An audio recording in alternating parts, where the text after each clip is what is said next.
প্রিয় বন্ধুরা আসসালামু আলাইকুম, আশা করি সকলে ভালো আছেন এবং সুস্থ আছেন। তো বন্ধুরা, গণপ্রজাতন্ত্রী বাংলাদেশ সরকার সিভিল সার্জনের কার্যালয়ে সম্পূর্ণ নতুন একটি নিয়োগ বিজ্ঞপ্তি প্রকাশ পেয়েছে। এখানে আপনারা সর্বমোট 7টা পদে আবেদন করতে পারবেন। এখানে 7টা পদের মধ্যে থেকে ড্রাইভার পোস্টে 4 জন লোক নিয়োগ করা হবে, অফিস সহকারী কাম কম্পিউটার মুদ্রাক্ষরিক 5 জন লোক নিয়োগ করা হবে।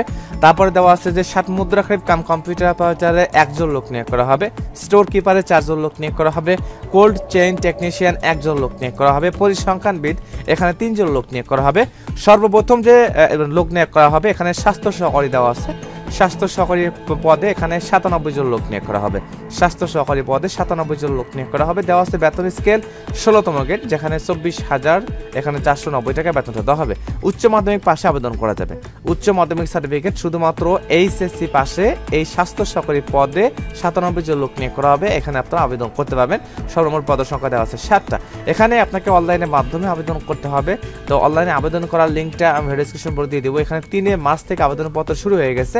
3 মার্চ থেকে আবেদনপত্র শুরু হয়ে গেছে এবং 24 মার্চ পর্যন্ত অনলাইনের মাধ্যমে আবেদন করতে পারবেন। আমি নিয়োগ সম্পর্কিত খুঁটিনাটি সকল তথ্য নিয়ে আলোচনা করব। প্রিয় বন্ধুরা, একটি বিষয় হচ্ছে এই মার্চ মাসে কিন্তু অনেক সরকারি চাকরির নিয়োগ বিজ্ঞপ্তি প্রকাশ করা হচ্ছে। যেহেতু আমাদের চ্যানেলটি সরকারি চাকরি নিয়োগ সম্পর্কিত চ্যানেল, প্রত্যেকটা সরকারি চাকরির নিয়োগ বিজ্ঞপ্তি আসা মাত্র আমাদের চ্যানেলে আপলোড করা হয়, বিস্তারিত আলোচনা করা হয়। সেহেতু আমাদের চ্যানেলটি অবশ্যই সাবস্ক্রাইব করে রাখবেন। তাছাড়া বর্তমান সময়ে যে সমস্ত সরকারি চাকরির নিয়োগ বিজ্ঞপ্তি প্রকাশ করা হয়েছে, যেমন বাংলাদেশ পুলিশ কনস্টেবল দেওয়া আছে, এখানে দেওয়া আছে আনসার বিডিবি, এখানে দেওয়া আছে জেলা প্রশাসকের কার্যালয় ডিসি অফিসে, টপ 3টি সার্কুলার দেওয়া আছে, অর্থ মন্ত্রণালয়ে দেওয়া আছে, কারারক্ষী পদে নিয়োগ বিজ্ঞপ্তি প্রকাশ পেয়েছে, প্রাণী সম্পদ অধিদপ্তর নিয়োগ বিজ্ঞপ্তি প্রকাশ পেয়েছে। অর্থাৎ রিসেন্টলি যে সার্কুলারগুলো প্রকাশ করা হয়েছে প্রত্যেকটা সার্কুলার কিন্তু আমাদের ভিডিও অপশনে পাওয়া যাবে। তো বন্ধুরা, এখানে যদি আমি শুরু থেকে আসি, এখানে 1 নম্বর পোস্টে দেওয়া আছে স্বাস্থ্য সহকারী।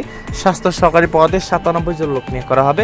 স্বাস্থ্য সহকারী পদে 97 জন লোক নিয়োগ করা হবে। এখানে উচ্চ মাধ্যমিক সার্টিফিকেট পাস করলে আবেদন করতে পারবেন, অর্থাৎ এইচএসসি পাস করলে আবেদন করা যাবে স্বাস্থ্য সহকারী পদে। তো পরিসংখ্যানবিদ এখানে দেওয়া আছে 3 জন। তো দেওয়া আছে পরিসংখ্যানবিদে এখানে 3 জন লোক নিয়োগ করা হবে। দেওয়া আছে পরিসংখ্যান, গণিত, অর্থনীতি বিষয়ে স্নাতক সনদি থাকলে আবেদন করতে পারবেন, কম্পিউটার চালানোর দক্ষতা থাকতে হবে। তারপর দেওয়া আছে কোল্ড চেইন টেকনিশিয়ান 1 জন লোক নিয়োগ করা হবে। দেওয়া আছে কোনো স্বীকৃত বোর্ড হইতে রেফ্রিজারেশন বা এয়ার কন্ডিশনিং ট্রেডে উচ্চ মাধ্যমিক সার্টিফিকেট পাস করলে আবেদন করতে পারবেন। স্টোর কিপারে 4 জন লোক নিয়োগ করা হবে। স্টোর কিপারে 4 জন লোক নিয়োগ করা হবে। উচ্চ মাধ্যমিক সার্টিফিকেট পাস করলে আবেদন করা যাবে। 7 মুদ্রাক্ষরিক কাম কম্পিউটার অপারেটরে 1 জন লোক নিয়োগ করা হবে। এখানে দেওয়া স্নাতক ডিগ্রি পাস করলে আবেদন করতে পারবেন। অফিস সহকারী কাম কম্পিউটার মুদ্রাক্ষরিক পদের নাম দেওয়া আছে অফিস সহকারী কাম কম্পিউটার মুদ্রাক্ষরিক 5 জন লোক নিয়োগ করা হবে। এখানে উচ্চ মাধ্যমিক পাস করলে আবেদন করতে পারবেন। তারপর দেওয়া আছে সর্বশেষ পদ, এখানে ড্রাইভার দেওয়া আছে 4 জন লোক নিয়োগ করা হবে। এখানে জুনিয়র স্কুল সার্টিফিকেট অর্থাৎ 8ম শ্রেণী পাস করলে আবেদন করতে পারবেন।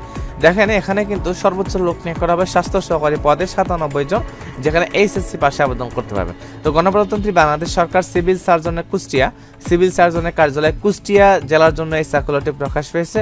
তো এই সার্কুলারে মূল হচ্ছে আপনার কুষ্টিয়া জেলার স্থায়ী বাসিন্দাগণ আবেদন করতে পারবেন। কুষ্টিয়া জেলা, শুধুমাত্র কুষ্টিয়া জেলার স্থায়ী বাসিন্দাগণ আবেদন করতে পারবেন, শুধুমাত্র কুষ্টিয়া জেলা, যেহেতু কুষ্টিয়া জেলার জন্য।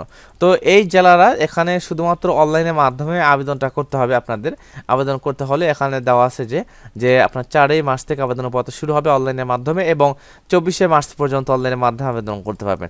পর্যায়ক্রমে জেলা প্রশাসকের কার্যালয় এবং সিভিল সার্জনের কার্যালয় কিন্তু প্রত্যেক জেলাওয়ারি প্রকাশ করা হচ্ছে।